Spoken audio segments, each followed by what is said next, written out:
आज तक कोई रिजल्ट नहीं आया। हम लोग बहुत परेशान हैं। कभी बीपीएससी भवन जाते हैं, कभी विकास भवन आते हैं, केवल हम लोग को चक्कर से घुमाया जा रहा है। कभी एडवर्टीजमेंट नहीं आता, कभी रिजल्ट नहीं आता, कभी फाइनल आंसर की नहीं आता। हम लोग को ऐसे ही करते करते 6 महीना हुआ और अब उम्मीद ऐसा लगता है कि और साल ना गुजर जाए।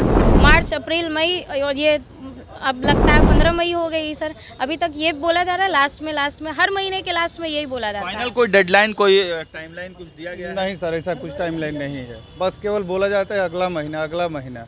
हम लोग इसी इंतजार में 2-3 साल अपना निकाल दिए। ऐसा चलते रहेगा तो हमारे विषय शिक्षक कहीं कहीं नहीं रहेंगे। सभी लोग मानसिक प्रभाव से बहुत ज़्यादा वंचित हो जा रहे हैं, जिसके चलते सब लोग काम छोड़कर कभी बीपीएससी, कभी शिक्षा विभाग ऐसे ही दौड़ते हैं। हमारे सभी लोग सीनियर जब भी होता है दौड़ रहे हैं, भाग रहे हैं, लेकिन कोई भी आश्वासन। सर हमें सर पूरा उम्मीद है, नए शिक्षा मंत्री जो आए मिथिलेश सर, जो बोले हैं कि इस मंथ के लास्ट तक में हम लोग का रिजल्ट आ जाएगा सर। और सर हम लोग को सर पूरा उम्मीद है सर। अब देखते हैं सर क्या होता है सर। लेकिन जनवरी से फरवरी हो गया, फरवरी से मार्च हो गया, अब रिजल्ट से डेट भी गायब हो गया है। अब खोजना पड़ रहा है कि मंथ का कौन सा लास्ट में ये हमारा रिजल्ट आएगा। कुछ तो ये चीज़ पता चले।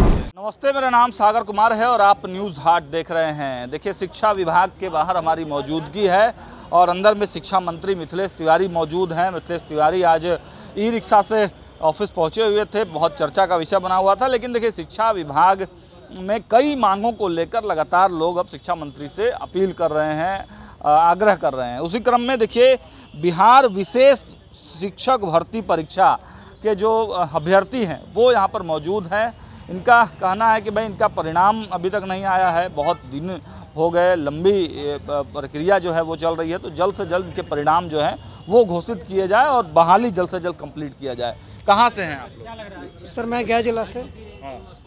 सर मैं कहना यही चाहता हूँ सर कि 29 जनवरी को एग्ज़ाम लिया गया, तो फिर उसमें बताया बीपीएससी की ओर से नोटिफिकेशन आया कि फरवरी में एग्ज़ाम का रिजल्ट आ जाएगा। अब आज तक कोई रिजल्ट नहीं आया। हम लोग बहुत परेशान हैं। कभी बीपीएससी भवन जाते हैं, कभी विकास भवन आते हैं, केवल हम लोग को चक्कर से घुमाया जा रहा है बस। बीपीएससी के माध्यम से एग्जाम हुआ था? हाँ, बीपीएससी ने एग्ज़ाम लिया था, लेकिन ये बहाली 2023 में आई है, जिसके लिए हमने कभी एडवर्टीजमेंट नहीं आता, कभी रिजल्ट नहीं आता, कभी फाइनल आंसर की नहीं आता। हम लोग को ऐसे ही करते करते 6 महीना हुआ और अब उम्मीद ऐसा लगता है कि और साल ना गुजर जाए। ऐसा चलते रहेगा तो हमारे विषय शिक्षक कहीं कहीं नहीं रहेंगे। सभी लोग मानसिक प्रभाव से बहुत ज़्यादा वंचित हो जा रहे हैं, जिसके चलते सब लोग काम छोड़कर कभी बीपीएससी, कभी शिक्षा विभाग ऐसे ही दौड़ते हैं। हमारे सभी लोग सीनियर जब भी होता है दौड़ रहे हैं, भाग रहे हैं, लेकिन कोई भी आश्वासन। हम बिहार नालंदा डिस्ट्रिक्ट से हैं। अच्छा, बीपीएससी आप लोग गई थी? बीपीएससी जी सर, हम लोग 10 से 15 बार करीब चक्कर लगा चुके हैं। वहाँ से कभी यहाँ भेज दिया जाता है कि हमारे तरफ से कोई त्रुटि नहीं हो रही है, आप शिक्षा विभाग से पता कीजिए। यहाँ आके पता चलता है कि आपकी बहाली लटकेगी नहीं, कर दी जाएगी। सर 2023 से नोटिफिकेशन आया था, 24 में हमारा बीएस स्टेट लिया गया, 25-29 जनवरी को हमारा जो है बीपीएससी के द्वारा कंडक्ट किया गया हमारा एग्ज़ाम विशेष शिक्षकों का। अभी तक फरवरी में रोस्टर में था कि निकल जाएगा।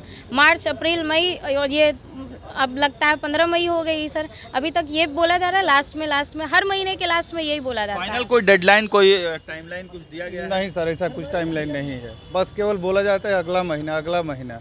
हम लोग इसी इंतजार में 2-3 साल अपना निकाल दिए। कितनी संख्या में हैं आप लोग? टोटल लगभग 7,000 प्लस हैं। 8400 लोग लगभग हैं, एग्जाम दिए हैं। और कितने की बहाली है? 7279 पद, 1 to 5, 6 to 8 दोनों मिलाकर 7279 पद। और सर क्या होता है कि बीपीएससी के कैलेंडर में आता है कि इस डेट को आएगा रिजल्ट, लेकिन जनवरी से फरवरी हो गया, फरवरी से मार्च हो गया, अब रिजल्ट से डेट भी गायब हो गया है। अब खोजना पड़ रहा है कि मंथ का कौन सा लास्ट में ये हमारा रिजल्ट आएगा। कुछ तो ये चीज़ पता चले। हम गया जी से सर। सबसे पहले तो न्यूज़ हट के लिए हम बहुत धन्यवाद देना चाहते हैं कि विशेष शिक्षक के आवाज़ उठाए। सर हम ये देख रहे हैं कि आज तक बीपीएससी जो भी बहाली ली है, TRE 1, TRE 2, TRE 3, 4 भी आने वाला है और उससे पहले इसका विज्ञापन है, अभी तक नहीं सोच के देखिए। बीपीएससी को बंद कर दिया जाए? अब हम ये तो नहीं कह सकते सर, नया शिक्षा मंत्री बने सर हम सर रिजल्ट सर प्रकाशन सर जल्द सर कर दिया जाए सर, यही हमारी सर बीपीएससी से मंत्री से उम्मीद है ना? नए शिक्षा उम्मीद तो हर शिक्षा मंत्री बोलते, इसके पहले सुनील जी थे वो भी बोलते थे कि हो जाएगा ये महीना, लेकिन हम लोग क्या कर सकते हैं सर। हमें सर पूरा उम्मीद है, नए शिक्षा मंत्री जो आए मिथिलेश सर, जो बोले हैं कि इस मंथ के लास्ट तक में हम लोग का रिजल्ट आ जाएगा सर। और सर हम लोग को सर पूरा उम्मीद है सर। अब देखते हैं सर क्या होता है सर। चलिए, तो देखिए, नए शिक्षा मंत्री मिथिलेश तिवारी बने हैं, बड़े जुझारू हैं, युवा हैं और देखिए कहा जाता है कि मिथिलेश तिवारी रिजल्ट ओरिएंटेड व्यक्तित्व हैं। तो अब शिक्षा विभाग की कमान उनके जिम्मे आया है। देखिए क्या कुछ करते हैं। इन युवाओं की डिमांड है कि जो विशेष शिक्षक भर्ती परीक्षा है उसका परिणाम जल्द से जल्द प्रकाशित हो। मंत्री जी से जब बातचीत होगी तो ये सवाल मंत्री जी के सामने भी हम लोग रखने का काम करेंगे। जुड़े रहिए हमारे साथ, देखते रहिए न्यूज़ 8। बहुत बहुत धन्यवाद।